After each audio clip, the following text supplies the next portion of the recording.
DWILS 97.1. Mga kwento ng pag-ibig, kwento ng pag-asa at mga kwento ng buhay dito sa Barangay Love Stories. Love Stories.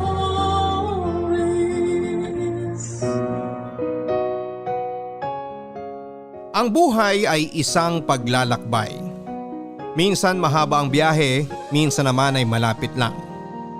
At habang binabaybay natin ang kalsada ng ating kapalaran, marami ang pangyayari na maaaring magpangiti at magpaluha. Pero ang mahalaga, sa dami man ng pagsubok sa daan, ay hindi ka bibitaw at patuloy kang kumakapit.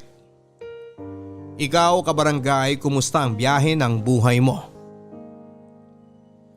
Dear Papa Dudut, bago namin simulan ng sulat na ito, tama, namin. Dahil dalawa kaming magkasama habang binubuo ang storya na isishare namin sa inyo ngayon. Kumusta, Papa Dudut?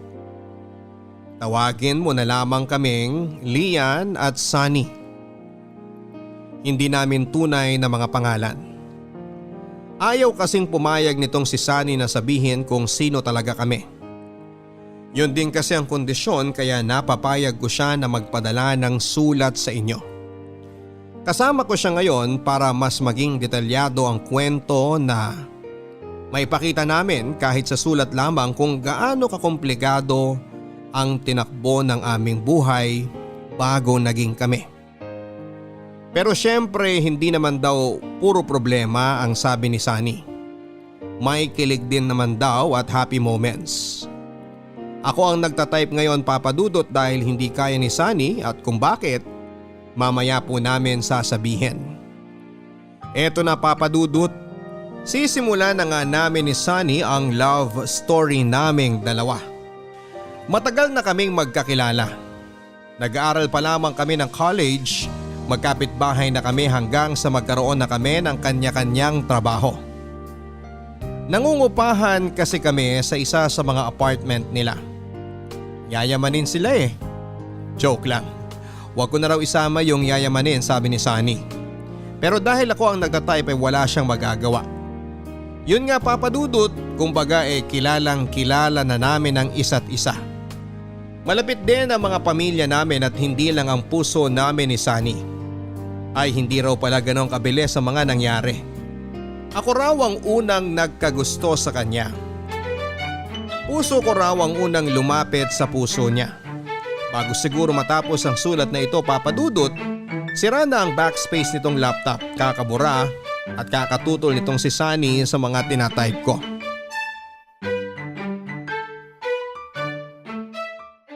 Sunny, pakisabi uli kina tita, thank you ha. Thank you, saan? Thank you kasi hinayaan nyo kami na bilhin tong apartment na pinauupahan nyo nang hindi cash basis. Kaya thank you talaga. Kasi kung kukuha pa kami ng bahay na medyo mura-mura, malalayo naman kami dito sa Manila. Nandito lahat ng kinabubuhay namin. Alam niyo ni Mama, kaya nga inalok niya sa inyo tong bahay. Saka ayoko rin namang umalis dito talaga. Dahil? Dahil alam ko naman na hindi mo kakayanin na malayo ko sa'yo, di ba? Ay wow! Baka ikaw ka mo ang di makatiis na di ako makita. Feeling naman ito? Anong feeling? Tinan mo nga yung tingin mo sa akin ngayon, oh. O ano? Wala. Ano nga? Kapag kasi tinitingnan mo ako, pakiramdam ko ang gwapo-gwapo ko. Titig na titig ka kasi. Gwapo ka naman talaga. O, kita mo na? Di mo na napigil, nasabi mo na rin. Bagay nga tayo eh. Kasi maganda rin ako. Teka, ano yung una mong sinabi? Ang narinig ko lang yung maganda ka rin eh. Wala! Mas mahalaga yung narinig mo kaysa sa una kong sinabi. Gusto ko lang talagang sabihin sa'yo na maganda ako. Hay! Iba ka talaga. Oo naman. Ay, Sunny. Kumusta na kayo ng jowa mo na nagpunta dyan? Si Michelle? Bakit? May iba pa ba? Huwag mo sabihin two-timer ka na. Wala na kami. Talaga? Parang ang saya mo sa pagkakatalaga mo ah. Nagulat lang ako. Kasi last week halos araw-araw siyang nasa bahay niyo. Iba rin. Ano ka, CCTV? Talagang binabantayan mo kung sino yung mga pumupunta sa bahay? Nakikita ko lang naman. To, masyado. Pero bakit wala na kayo? Ayaw na raw niya eh. Na-realize niya raw na hindi talaga kami. Na-happy daw siya kapag kasama niya ako pero wala na raw yung love. Ay nako, I'm so happy. Ha? May nag-break na nga tapos happy ka pa? Ang ibig ko sabihin, I'm happy for you. Kasi at least, nalaman mo agad na wala na yung love ni ex mo. Kesa naman kapag tumagal pa, mas lalo ka lang mahihirapan, di ba? Sa bagay. So, So ano? single ka ngayon? Di oo. Good! Anong good dun? Good! Para mas makita mo yung mga nasa paligid mo. Ha? Ibig kong sabihin, para naman ma-appreciate mo yung mga bagay-bagay. Kasi kapag may girlfriend ka, nakafocus ka lang sa kanya eh. Hindi mo tuloy na-enjoy yung iba pa na sana na-appreciate mo. Ha? Tulad ng? Tulad ng ano? Ng ano? O ano? Ng bike mo. Di mo na nagagamit. Dati kapag wala tayong pasok, nakakapag-ikot-ikot pa tayo dito sa subdivision habang nagbabike, di ba? Oo nga no. Tara, Saan? bike tayo tapos kain tayo ng halo-halo doon sa may kabilang street. Tayong dalawa lang. Siyempre, Parang date ah. bike at halo-halo lang, date na agad. O ano? Ayaw mo? Gusto. Magpapalit lang ako ng damit at magra-rubber shoes lang ako.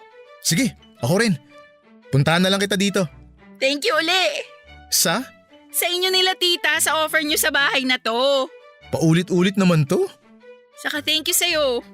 Kasi pinapasaya mo ako. Ano? Kasi ililibre mo ako ng halo-halo. Comfort food ko yun tsaka ice cream kaya thank you. Oo na, sige na. Baka naman mag-makeup ka pa ha? Bilisan mo. Oo na.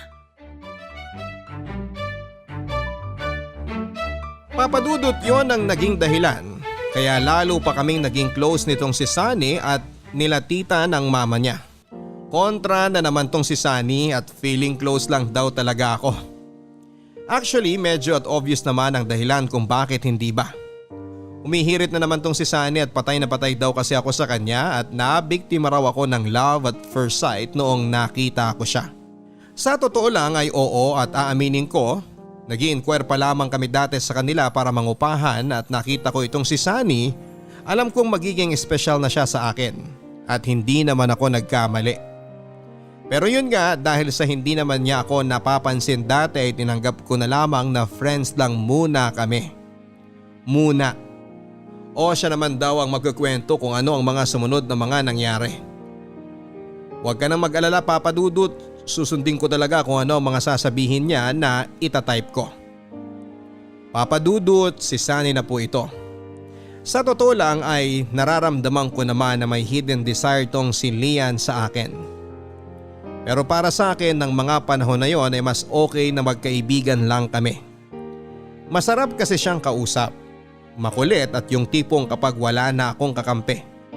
Alam ko na may Lian akong tatakbuhan para makinig sa akin. Yun nga lang minsan ay hindi pala minsan. Madalas ay pakialamera siya. Laging may nasasabi sa mga pananamit ko. Sa forma ko pati sa cellphone model na bibilhin ko noon ay kailangan ay may say siya. Minsan nakakainis na pero sinusunod ko naman. At ang madalas niyang panghimasukan at tanungin sa akin ay tungkol sa love life ko. Na alam naman natin kung bakit. At eto rin ang naging dahilan kung bakit kami nagkatampuhan.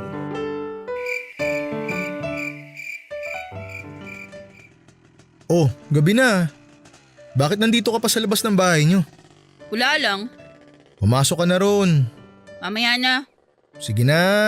Papahangin pa ako. Wala ba kayong electric fan? Pairamin kita. Corny. Bakit ba kasi? Nagkatampuhan kayo ng mami mo? Tino? Usog ka nga ron. Tabi tayo dyan sa bangko. O yan. Ay. Bakit ba ang sungit mo? Wala nga. May buwan ng dalaw ka ba? Wala. O anong problema mo? Wala. Puro naman wala ang sagot mo eh. Sige na, pasok ka na sa loob. Gabi na oh. Oo nga gabi na, bakit kayong ka lang umuwi? May pinuntahan pa ako pag galing ko sa office eh. Lagi kang may pinupuntahan pagkagaling sa office? Dalas mo kasing ginagabi ngayon eh. May hinahatid kasi ako. Oh, bagong racket? Driver ka na? Ayos sa tanong ah.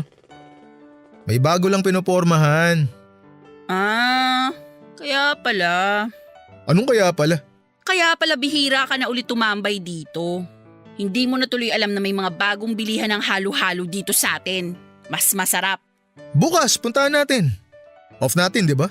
Di na muna, masakit lalamunan ko. Sayang, libre pa naman sana kita. Kaya ko naman bumili. Di man kalakihan ng sweldo ko dahil nabawasan ako ng oras sa trabaho.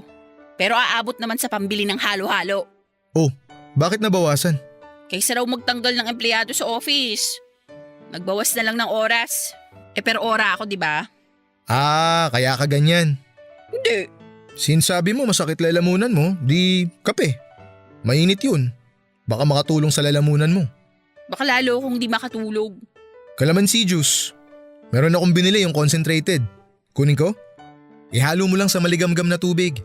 Wag na. Okay. Lahat ng inaalok ko ayaw mo ah. Wag ka na kasi mag-effort. I-reserve mo na lang yan sa bagong pinopormahan mo para sagutin ka kaagad. Ay, tingin ko malapit na nga eh. Konting-konti na lang. Nagpahalik na sa pisngi eh. Pero beso lang. Chick to chick. Congrats! First base. Beso lang, first base agad? Di pa yun. Ah, ganun ba? O sige na, uwi ka na. Pagplanuhan mo na kung paano ka makaka-home run. Teka nga, may problema ba tayo? Wala naman akong ginagawa sa'yo ah. Yun nga, wala. Wala, di ba? Di wala tayong problema. May picture ka nung nililigawan mo? Ay, eto may picture kami sa cellphone. Teka, tinan mo. Oh, ayan oh. Baba ng taste mo? Sa bagay, gwapo ka. Opposite attracts. Alam mo, hindi ko naman hinihingi ang opinion mo eh. Diyan ka na nga. Saka na lang tayo mag-usap kapag nabawasan na yung pagiging pakialamera mo.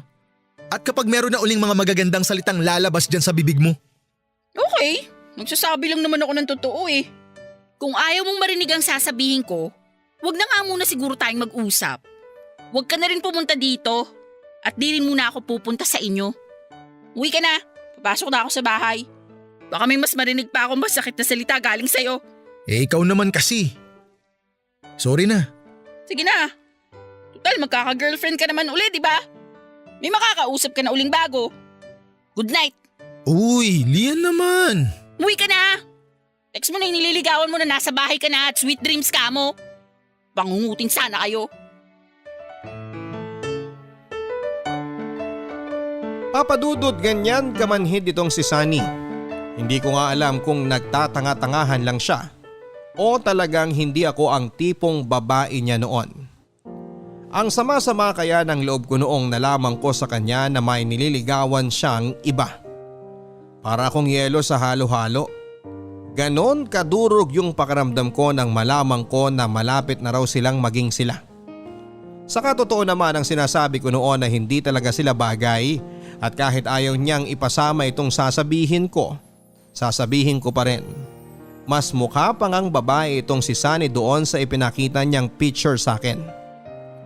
Oo, papadudot, para di naman unfair, ang sabi ni Sunny na offend naman daw kasi talaga siya sa sinabi ko. Hindi lang dahil sa niligawan daw niya yung babae, mali daw yung sinabi ko dahil parang nanlait na rin daw ako noon. Hindi raw magandang ugali ang mamintas ng ibang tao. At dahil sa nangyari ng gabing yon, may isang linggo rin kaming hindi nagpansinan ni Sunny. In fairness naman sa kanya ay nag-effort naman siya pero syempre nasaktan ako. Kaya dead man na muna siya kahit na ilang araw lang. Gusto ko lang maramdaman niya ang naramdaman ko at nagbabaka sakali na rin ako na baka maintindihan niya yung totoo kong rason kung bakit ako nagkaganon. Ang saya-saya nitong si Sunny sa sasabihin ko, papadudot. Kahit na sinasabi ng bibig ko na ayaw ko siyang kausap, deep inside, gustong gusto ko na talagang marinig ang mga sasabihin niya. Papadudot, sa totoo lang ay hindi rin naman ako mapakali nang magkatampuhan kami ni Lian. Medyo na-guilty rin ako kasi alam ko naman talaga ang dahilan kung bakit siya nagkaganon. Pero nagmaang-maanga na lamang ako dahil nga sa para sa akin, kaibigan si Lian at ayaw kong mawala ang pagkakaibigan na yon. Kumbaga, ayaw kong haluan ng mali siya ang lahat ng ginagawa namin. Gusto kong maging komportable kami sa isa't isa. Ayaw kong magkaroon ng issue na involve ang feelings. Mas mahirap kasing ayusin ang ganong klase ng problema. Hindi tulad kapag friends kayo, mas nagiging simple ang mga bagay-bagay. Hindi rin naman masyadong nagtagal, Papa Dudut. Naging okay na uli kami nitong si Lian. Naging mas maingat na lang din ako sa mga ikinikwento ko sa kanya. Nagbibigay rin ako ng time para sa amin as friends lang ha. Kahit na alam kong kinikilig itong si Lian kapag kasama ako. Aawatin ko muna, Papa Dudut, tong si Sunny sa pagkukwento. Ako na muli. Yun nga, unti-unti ko na lang kinumbinsi ang sarili ko na hindi siguro talagang pwedeng maging kami ni Sunny ng time na yon. Nakontento na lamang ako sa kung ano ang meron sa aming dalawa. At oo, aaminin ko na nga, may kilig talaga kapag kasama at kakwentuhan ko itong si Sunny. Gusto ko nga sanang sabihin dati na dumistansya na lamang kami sa isa't isa kasi lalo lang tumitindi ang nararamdaman ko. Kaya lang mas mahirap naman yon at para kaming ewan na mag-iiwasan. Ako na lang din minsan ang gumagawa ng paraan para huwag masyadong ma-hurt ang feelings ko, lalo na noong nagka-girlfriend na muli itong si Sunny. At mas sumakit pa. Noong nalaman ko na yung monthsary naging anniversary pero wala eh. Mahal ko ang Sunny na ito kaya kapit pa rin ako sa nararamdaman ko. Kahit na hindi nasusuklian sa paraan na gusto ko.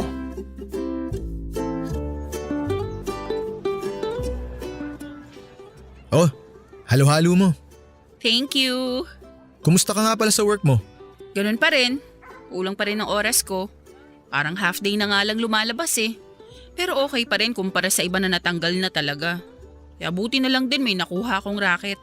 Online teaching. Ay talaga? Kailan pa? Hindi mo na kwento sa akin yan Busy ka eh. Nagulat nga ako, nagyaya ka ngayong magbike at maghalo-halo.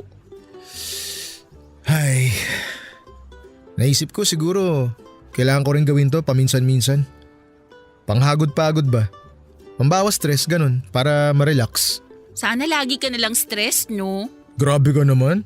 Kasi kita mo nililibre mo ako ng halo-halo pag stress ka. Ano ka ba? Madami lang talaga akong iniisip ngayon. Kasama ba ako sa iniisip mo? Joke lang, joke yun ha. Ewan ko sa'yo. Uy, dumaan ako. Ha? Anong dumaan ka? Tumahimik eh, may dumaan na anghel. May sasabihin ako. Sige, ano yun? Hindi, sige, ikaw na muna. Game. Hindi, ikaw na. Makikinig ako. After mo, ako naman. Ikaw na. Mukhang isa sa nakakapagpa-stress sa'yo ang sasabihin mo eh. Go! Ano yun? Ay, tara, doon tayo sa may lilim, doon sa puno. Okay. Yan, dito tayo po. Tuyo yung damo. So, ano na? Si Bern. Yung girlfriend mo? Oo. Anong meron? Break na kayo?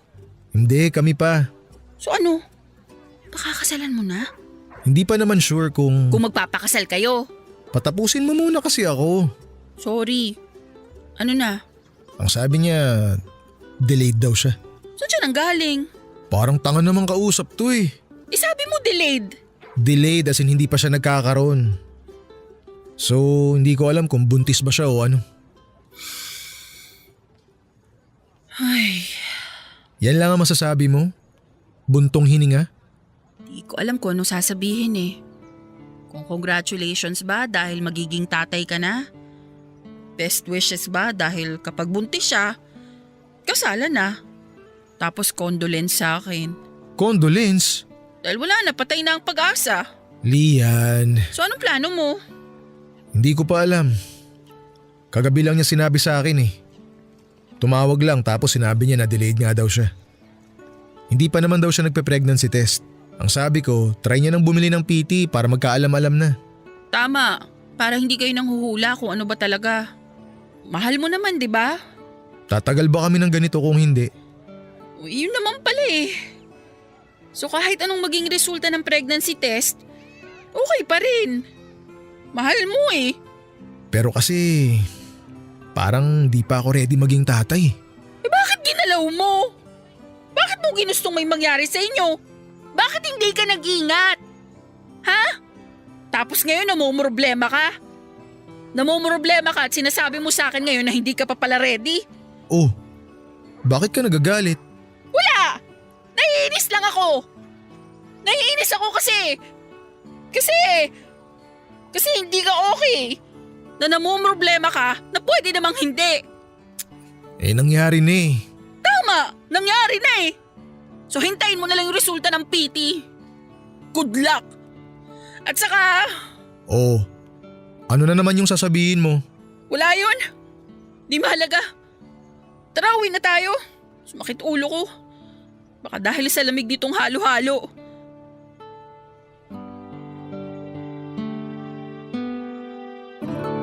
Papadudot, sa totoo lang ay naiiyak ako ngayon habang binabalikan namin ni Sunny ang tagpong yon na hindi kayang pawiin ng halo-halo yung sakit na nararamdaman ko. Yung brain freeze na sinasabi nila kapag uminom o kumain ka ng malamig, hindi ko sa brain naramdaman, sa puso. Parang nagyelo ang puso ko matapos kong marinig ang lahat ng sinabi sa akin ni Sunny. After noon ay umuwi na kami. Nagkulong sa kwarto, hindi naghapunan, hindi rin nakatulog kahit na pagod ang pakiramdam. Etong si Sunny, hindi ko alam kung ano ang naramdaman niya kaya siya na Papadudot ang magkukwento. Papadudot ako naman. Sa totoo lang ay nagdadalawang isip ako noon kung sasabihin ko ba kay Lian yung gumugulo sa isipan ko. Pero dahil nga sa matalik na kaibigan ng turing ko sa kanya, naisip ko na kailangan niya yung malaman.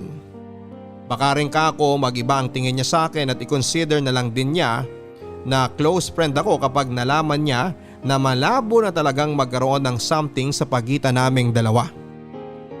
Papadudot, katulad ni Lian, pag uwi ko ng bahay ay diretso ako sa kwarto. Mas nadagdagan ang iniisip ko. Bukod sa hindi ko alam kung buntis si Bern, ay nagwo-worry rin ako kay Lian. Baka pagkatapos nun ay biglang marami ang mag-iba. Hindi ko rin kaya na iwasan ako ni Lian na tuluyang matuldukan ang pagkakaibigan namin.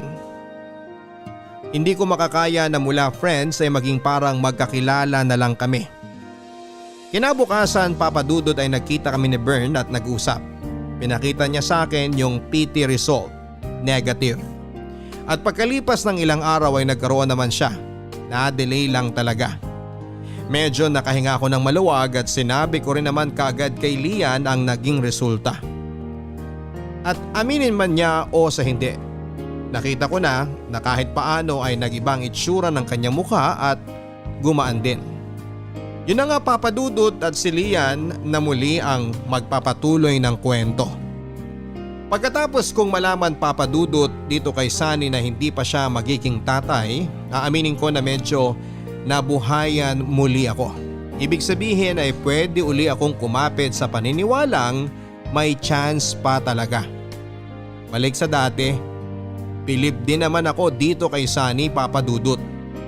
Faithful din naman sa Bern na yon. At hindi ako tinitake advantage. Pero may hindi siya noon alam na nalaman ko. O ma, bakit naghain ka wala pa si Daddy? Ay, gagabihin daw at nagkayayaan sila magkakaopisina. Birthday daw ng boss nila kaya mauna na tayong kumain. Upo na at lalamig ang ulam. Wow! Sinigang na hipon! Alam mo ma, yung girlfriend ni Sunny, parang ganito eh. Maasim? Di po, parang hipon. Katawan lang maganda, tapo ng ulo. Sa bahay kang bata ka. Tumahimik ka nga. Kapag nalaman niya ni Sunny magagalit sa'yo yun. Alam naman po niya yon dati pa, na hindi ako nagagandahan sa girlfriend niya. O di ba nga kaya kayo hindi nagpansinan ng matagal dati? Kayong mga bata kayo? Akala nyo siguro porket hindi kami umiimik wala kaming alam. At ikaw siguro, porket wala ako sinasabi sa'yo, akala mo wala rin akong alam tungkol sa'yo. Na ano po? Na ano po ka dyan? Ay naku Lian, papunta ka pa lang, pabalik na ako. Alam ko na may gusto ka kay Sunny noon pa. La, si Mama, ang issue. Huwag ka na magsinungaling, halatang halata. Hindi ka naman tomboy para di magka-boyfriend. Sabi mo naman may nagkakagusto sa'yong lalaki pero hindi mo pinapatulan. Bakit? Kasi si Sunny ang gusto mo. Naku nak, huwag mong asahan ng isang bagay na walang kasiguraduhan. Di naman po. Tigilan mo na yan. Nasasayang ang panahon at nararamdaman mo. Baka sa dulo lalo ka lang masaktan at mahirapan. Ay ma, may tatanong pala ako. Ano yan? Halimbawa po, may kaibigan kayo. Tapos nakita nyo na yung karelasyon ng kaibigan nyo may kasamang iba. Anong gagawin nyo? Wala. Ano bang dapat gawin na may kasama lang naman? Magkasama habang magkahawak ng kamay, tapos humalik. Hindi sa pisngi ha, sa lips. Wala pa rin ako sigurong gagawin. Mahirap ang himasok minsan eh. Baka kasi sa dulo, ikaw pa maging masama kahit pa nagmamagandang loob ka lang. Baka bati na silang dalawa, ako kaaway pa nila. Kaya tatahimik na lang ako. At hihintayin ko na lang na sila magkabistuhan. Ay, ganun po. Bakit mo ba tinatanong yan ha? Daddy mo ba yan? Kung daddy mong may kasamang iba, hindi ko na yan patatagalin, susugurin ko talaga yan. Ay, hindi po si Daddy. Eh sino nga? Si Bern, yung girlfriend ni Sunny. Totoo ba yan? O baka naman gumagawa ka ng issue ha para maghiwalay sila. Naman, di naman ako ganong klaseng tao. Di ko tuloy alam kung sasabihin ko ba kay Sunny o hindi yung nakita ko eh. Last week kasi nagpunta ako ng mall. Nakita ko si Bern may kasamang lalaki. Ka-holding hands. Tapos isinakay siya sa taxi. Pagsakay ni Bern, bago isara ng lalaki yung pinto ng taxi, hinalikan siya sa lips. Kung ako ang masusunod, Lian, hindi mo na ako makikialam. Wag. Baka mabigyan pa ng ibang kahulugan. 1 linggo ko na po talaga yung iniisip. Naaawa lang din po ako kay Sunny. Mahal niya yung babaeng yun eh. Pag-isipan mo munang mabuti. Sa ngayon, kumain na muna tayo. Ha? Ay nako, may mga babae talaga na hindi nakukontento. Tama po kayo. Yung Bern na yan, di lang hipon. Higad pa ang kate. Lian, yung bibig mo ha? Sige na, kain na. Ay, sare. Sige pa, kakain na.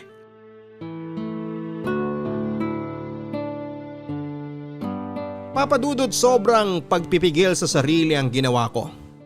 Sinunod ko naman ang mami ko saka isa pa baka nga hindi naman ako paniwalaan itong si Sunny dahil alam niyang ayaw ko sa babaeng yon. Pero panahon na mismo ang gumawa ng paraan. Nabisto rin ni Sunny ang kalokohan na yon. Para akong nabunutan ng tinik kasi wala na akong tinatago. Inamin ko naman dito kay Sunny na alam ko na pero nagdadalawang isip talaga ako kung sasabihin ko. At para sa detalye kung paano ang nangyari, si Sunny na Papadudot ang magkukwento. Papadudot, nagkataon kasi na masama ang pakiramdam ko noong araw na nabisto ko yon. Nag-half day ako sa office. Dumaan ako ng mall para bumili ng gamot at pasalubong sa bahay. Doon ko saktong nakita na may kasamang iba si Bern. Holding hands sila. Nilapitan ko sila pero hindi ako nagskandalo. Mahina lang ang boses ko pero alam ko sa sarili ko na ang mga sinasabi ko noon ang pinakamasakit na salita na pwedeng marinig sa akin ni Bern. Hindi ko nasasabihin kung ano basta alam kong masakit yon. At doon sa lalaki na kasama niya ang sinabi ko lang sa kanya ay bro, parang kuya mo ako kay Bern dahil ako ang nauna bago ka pa. Pagkatapos noon ay umalis na ako pero masamang masama ang loob ko. At syempre buti na lang talaga may Lian ako. Inamin niya sa akin na alam na niya ang katotohanan at nag-sorry siya. At oo Papadudot, umiyak ako noon kay Lian. Ang sakit kasi. Pero sobrang thankful ako dahil may kaibigan akong katulad ni Lian na kung may isang kaibigan na maiiwan sa buhay ko. Wala akong ibang pipiliin kundi siya lamang. Papadudot matapos ang hiwalayan nila Sunny at ni Bern, balik sa normal ang buhay niya. Bahay, opisina, bike at subdivision at kain ng halo-halo. Nawala na siya ng isipin pero ako naman ay may problema. Nagbawas uli ng tao sa kumpanya at isa ako sa mga nawala ng trabaho. Ilang buwan din akong nabakante habang naghihintay sa pangako ni Sunny na tutulungan niya akong makapasok sa office nila. Natupad naman ang pangako niyang yon at doon ako nakapagtrabaho. Same department pa kami kaya bahay, opisina at sa biyahe ay lagi kaming magkasama. At oo na, sige na, happy uli ako. Hindi lang dahil sa may work na uli ako, pero dahil mas marami na akong time na kasama itong si Sunny na habang binabasa ko ang tinatype ko ay tawa ng tawa ngayon at nang aasar pa. Papadudot, masasabi ko rin na blessing in disguise talaga ang pagkakatanggal ko sa trabaho. Kaya thank you sa dati kong company na tinanggal ako dahil kung hindi dahil sa kanila, hindi mangyayari ang gusto kong mangyari.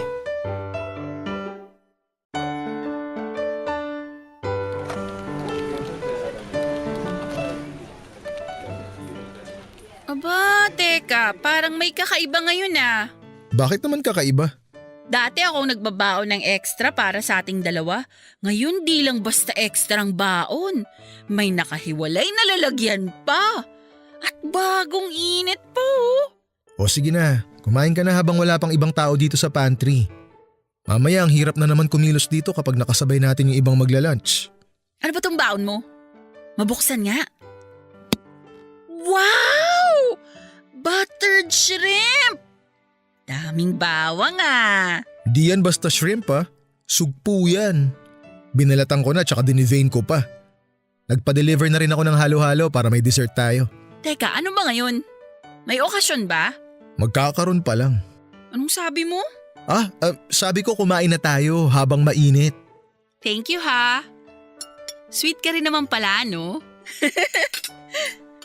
Subo na ako ah. Ang sarap! Ang aga ko gumising para lutuin to ha.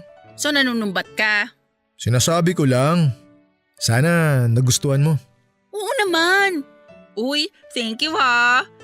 Thank you sa lahat-lahat. Sa lahat? Tulad ng? Sa family nyo. At least ngayon may bahay na talaga kami na amin. Ang tagal mo nang ipinagpapasalamat yun eh. Sa pagtsatsaga sa pagiging pakialamera ko. Sanay naman na ako. Sa maraming halo-halo na nilibre mo. Nanlilibre ka rin naman ah. Sa pagpasok mo sa akin dito sa work. Deserve mo naman yun. At isa pa, qualified ka naman sa position. Sa pagrespeto sa akin. Respeto? Dahil di mo sinasamantala yung pagiging babae ko kahit na alam mo yun? Na may gusto ka sa akin. Sinabi pa. Nakakahiya na nga eh. Alam mo, sa tagal nating magkaibigan, wala ka pang pinapakilalang boyfriend mo. Nagkaroon ka na ba ng boyfriend? Dati, bago namin kayo naging kapitbahay. After nun, wala na. Naging reyna na ako ng hopya. Hopya? Hopya! Hope! Umaasa! Ay, tapusin na natin yung pag-asa na yan. Sorry? Itigil na natin. May bago na ba uli? Meron na. Kaya ka pala nagpakain ng masarap eh. Despedida pala to. Despedida para sa akin. Kailangan ko na bang lumayo sa'yo? Sabihin mo lang, magre-resign na ako immediately. Di na rin ako magpapakita sa'yo kapag nandun tayo sa atin. Magpapalit na ako ng SIM, ibablock kita sa FB, ano pa ba? Ano pang gusto mo? Sabihin mo lang. Hindi naman kailangan eh. Tsaka, walang lalayo. Kasasabi mo lang na may bago. Actually, hindi talaga bago. Luma na pero parang bago. Ang gulo! Sa totoo lang, naguguluhan din ako eh. Hindi ko alam kung paano sasabihin. Ang alin ba? I love you. Ha? Oo. Yes! Anong oo? Anong yes? Di ba ganun yun? Kapag may nanliligaw, sinasagot ng yes para maging sila. So, yes! So, tayo na? Noon pa naman eh. Di mo malang alam. Ngayon, official na. Alam mo na tayo. Walang I love you too? Hindi lang to ang love ko sa'yo eh. 3, 4, 5, 6, 7, marami. I love you more.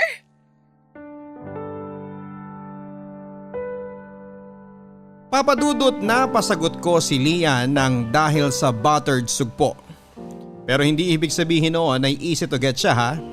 Late bloomer lang siguro ang feelings ko para sa kanya o noon lang ako nagkaroon ng tapang para aminin at harapin kung ano talaga ang nararamdaman ko para kay Lian.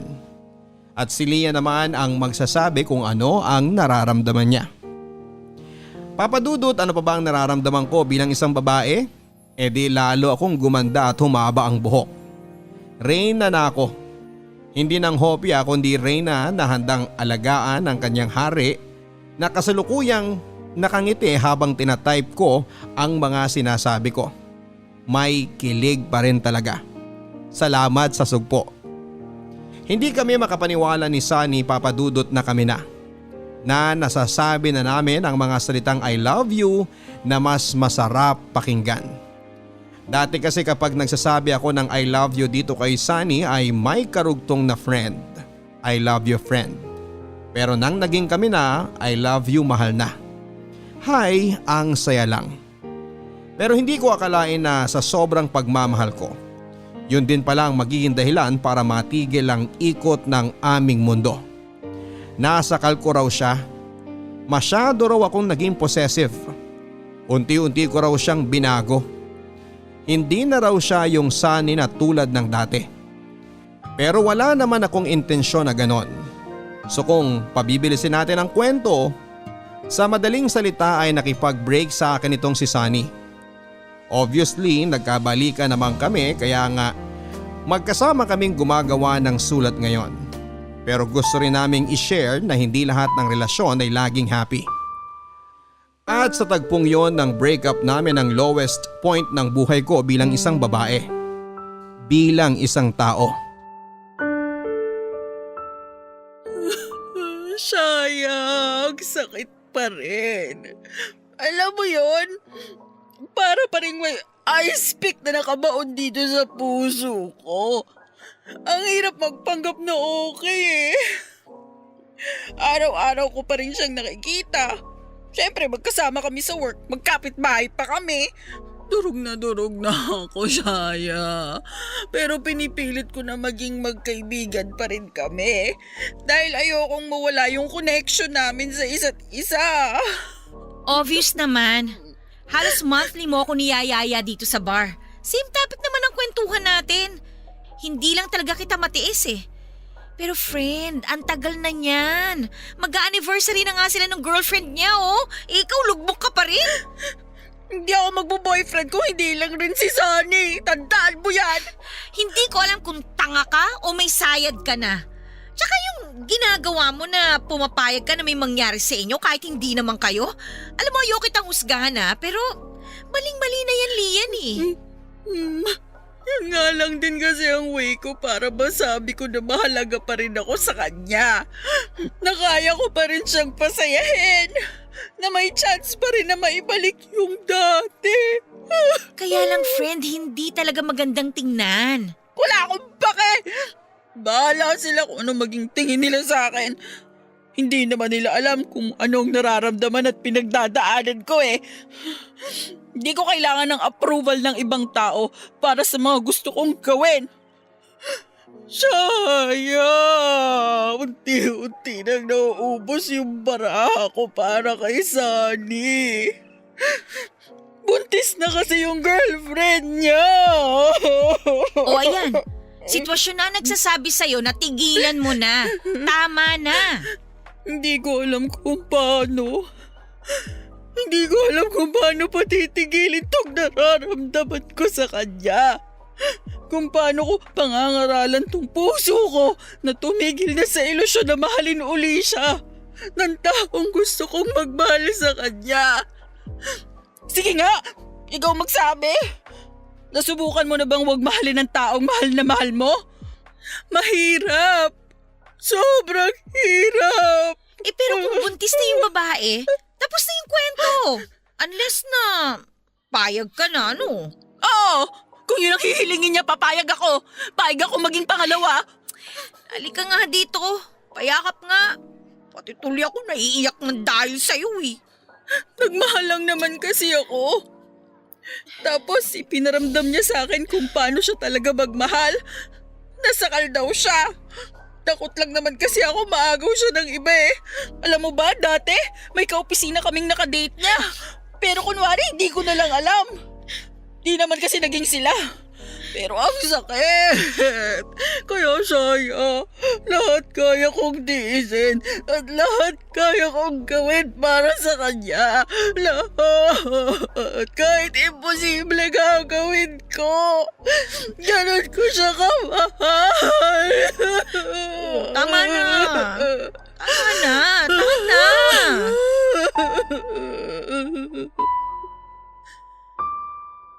Papadudot syempre huli na nang malamang ko na gano'n ang dinanas ni Lian pagkatapos naming maghiwalay. Nagsisisi ako pero huli na. Hindi ko naman alam na habang may karelasyon ako noong iba na nabuntis ko nga, may isang tao pala na hirap at si Lian yon. Sa mga nakarinig sa parting ito ng kwento namin, alam kong mahuhusgahan ako. Sorry. Yun lang ang masasabi ko at ilang beses na rin naman akong humingi ng tawad kay Lian. At siguro nagtataka kayo kung bakit naging kami uli may nabuntis nga ako. Ganito yon, Papa Dudut. Aaminin ko minahal ko ang ex ko na yon. Kaya lang ay naging masela ng kanyang pagbubuntis. Nagkaroon ng komplikasyon, hindi ko na idedetalye pa pero ang komplikasyon na yon ang naging dahilan para bawian siya ng buhay pati na ang batang dinadala niya. Gumuho rin ang mundo ko noon, Papa Dudut. Siguro karma dahil sa mga maling nagawa ko dito kay Lian. Hindi ko alam kung ano ang gagawin ko at dalawang mahalagang tao agad ang nawala sa akin. Hindi ako binigyan ng chance na maging asawa at maging isang ama. Nagalit ako sa mundo. Iba kapag nasa madilim kang daigdig, Papa Dudut. Nawawalan ka ng direksyon, nawawalan ka ng loob. Papa Dudut, dahil sa mga nangyaring yon ay medyo napariwara ang buhay namin ni Sunny. Ako never nakipagrelasyon sa iba pero laging laman ng mga bar.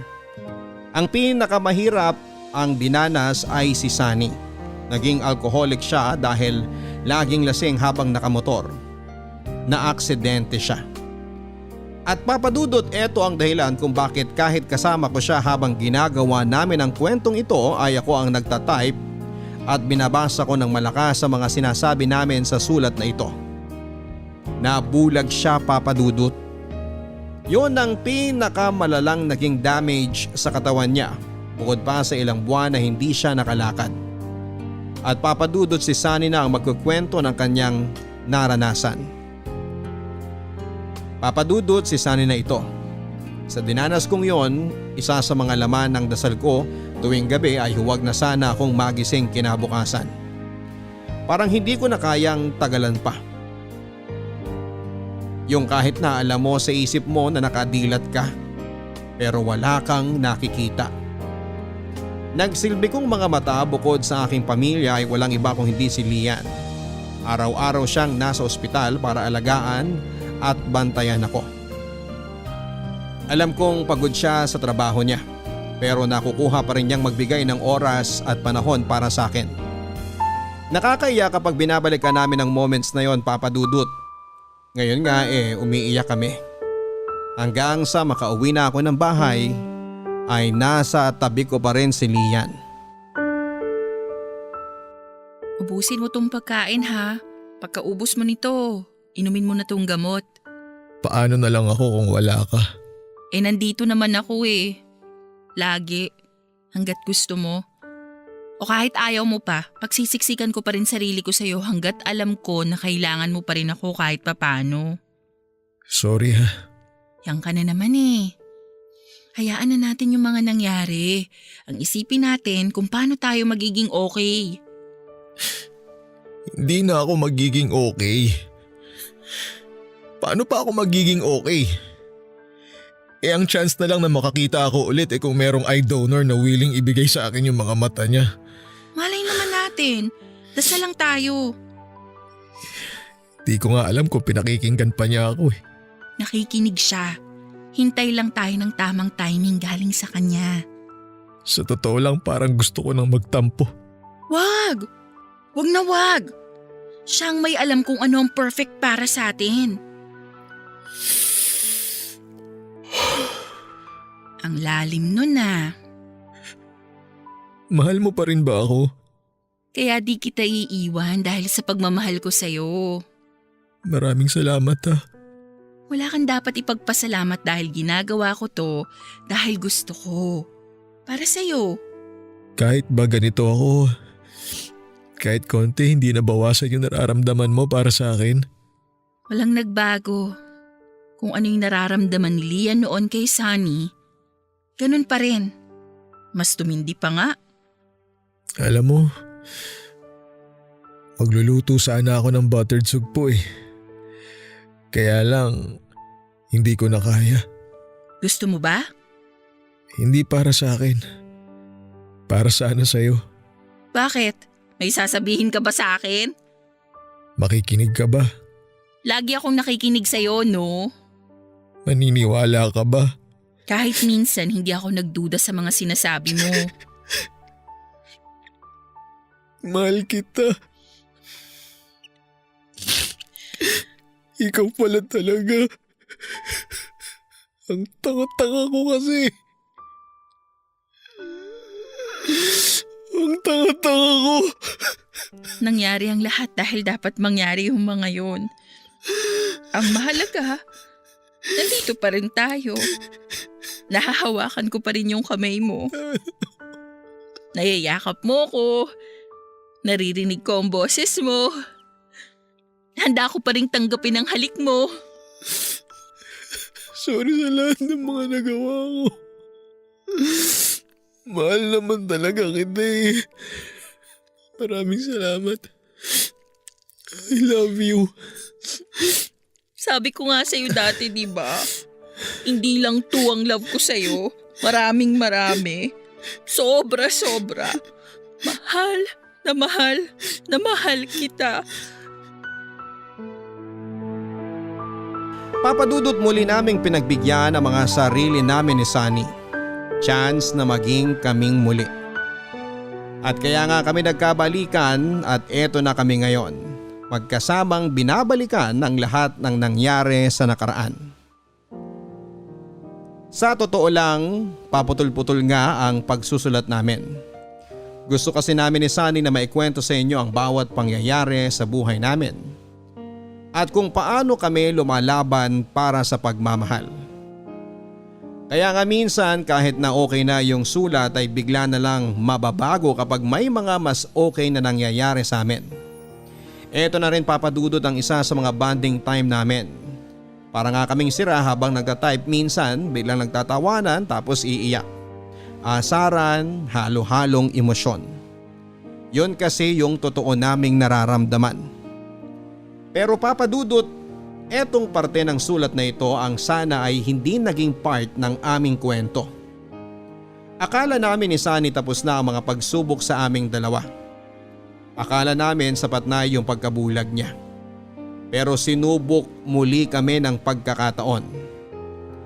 Nagkasakit ako papadudot, late detection. Cancer sa lapay o pancreatic cancer. Kumalat na rin ang cancer at meron na ako sa colon. Hindi ko akalain na sa dinami-dami ng tinanggal naming part ng kwento para makapagpasok ng iba. Ito pala ang makakasama sa storya. Yung meron man akong ipinagpapasalamat kahit pa ganito ang dinanas ko. Yon ay yung nasa piling ko pa rin ng taong alam ko na mahal ko at mahal din ako. Oh mahal, sinong kasama mong nagpunta dito sa bahay? Sila mama at papa. Nandun sila sa sala. Nagkukwentuhan sila ni na tita. Kumusta ka? Ayos lang. Medyo hirap lang makatulog. Masakit kasi yung tiyan ko, parang hanggang likod, masakit rin. Uminom ka na ba ng gamot mo? Kanina pa, May gusto ka bang kainin? buttered sugpo at halo-halo. Hindi ba bawal sa'yo ang bawang? Konti lang naman. Sige, pabili tayo. Ako nga sana magbabike eh. Kaya lang, hindi ko na makita yung kalsada. Ikaw, kumain ka na ba? Sasabayan na lang kita pagkain mamaya. Hawak naman sa kamay mo. Teka, uusog lang ako ha. Alam mo naman, hanggang kapakapa lang ako. Yan. Oh, para saan yung buntong hininga na yan? Wala lang. Sana bigyan pa ako ng maraming araw dito sa mundo. Sana may milagro. Yung pagising ko isang araw okay na ako. Wala na yung sakit. Tapos ikaw naman nakakakita na. Magbabike na uli tayo. Kakain ng halo-halo. Yung normal na. Sabi mo nga sa akin, dasal lang. Tsaka, di pa tapos yung sulat natin, di ba? Dapat happy ending yun bago natin ipadala. Oo nga pala, no? Nakasave naman yung file sa laptop. Mamaya tuloy natin. Kaya ko pa naman mag-type. Magpahinga ka na muna. Makakapaghintay naman yun. Alam mo, siguro, isa pang dahilan kung bakit hindi ka nakakakita ngayon, para hindi mo makita kung anong itsura ko. Siguro isa yun sa reason. Kasi baka pag nakita mo ko, makipag-break ka na lang sa akin bigla. Minahal kita dahil mahal kita. Nagkataon pa na bulag ako kaya love is blind na. Pero seryoso, basta mahal kita, kaya lalaban tayo. Magkasama nating lalabanan ng lahat ng to. Masyado na tayong maraming pinagdaanan, kaya kakayanin natin tong malagpasan. Basta mahal, kung ano man ang mangyari sa akin, tandaan mo, mahal na mahal kita. Sabi ko hindi ako aalis sa tabi mo hanggat alam ko na kailangan mo ako eh. Pero huwag ka mag-alala, pipilitin ko pa rin. Gagawin ko yung makakaya ko para matupad ko yung pangako yun. Kaya magpagaling ka ha.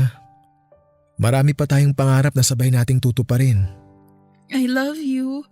Ako naman ang magsasabi sa iyo ngayon na di lang to ang love ko. Wala ring katapusan. O teka, lalabas lang ako ng kwarto ha. Makikisuyo ako na bilhan tayo ng halo-halo at magluto ng buttered sugpo. Balik ka agad ha. Siyempre, wala naman akong pupuntahan eh. Meron. Saan? Sa puso ko. Ikaw pa rin nga si Lian.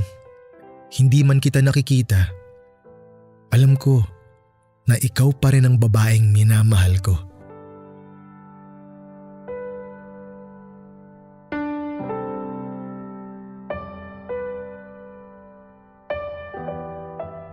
Papadudot matagal-tagal din bago ko natapos ang sulat na ito.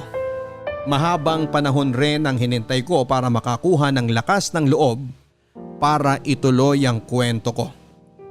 Mahirap kasi para sa akin na balikan ang ilan sa mga nangyari. May kirot pa rin kasi. Masakit, mas humirap. Mahirap dahil mag-isa na lamang ako ngayon. Mag-isa ko na lamang tinatapos ang sulat na ito. Oo, papadudot, si Sunny po ito. Ako na mismo ang nagtatype ng mga sinasabi ko.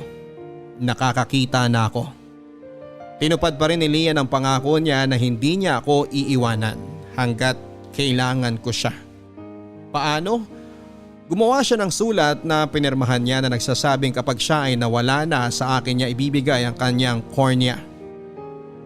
Papadudot, si Lian mismo ang naging eye donor ko. Wala na siya pero nananatili siyang buhay sa puso ko. At habang nakakakita ako, alam ko na nakasama ko siya. Hindi ko na rin siya tinignan ang mga litrato ni Lian sa kabaong noong burol niya. Actually, wala akong tinignang litrato ng burol. Mas gusto kong maalala si Lian base sa huling itsura niya noong nakita ko siya bago ako nabulag. Lian, asaan ka man, gusto ko lang uling malaman mo na ikaw ang true love at one great love ko.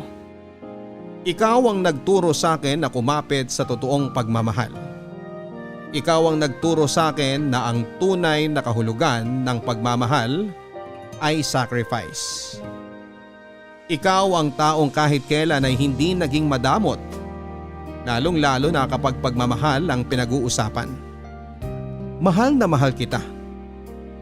Papa Dudut, maraming salamat sa iyo at maraming salamat sa programang ito. Dahil dito ay nabigyan kami ni Lian ng pagkakataon na balikan ang lahat ng aming mga pinagdaanan.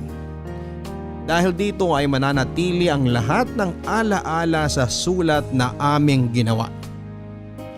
Maraming salamat. Hanggang dito na lamang po, Papa Dudut, ang inyong kapuso at kabarangay forever, Sunny at Lian.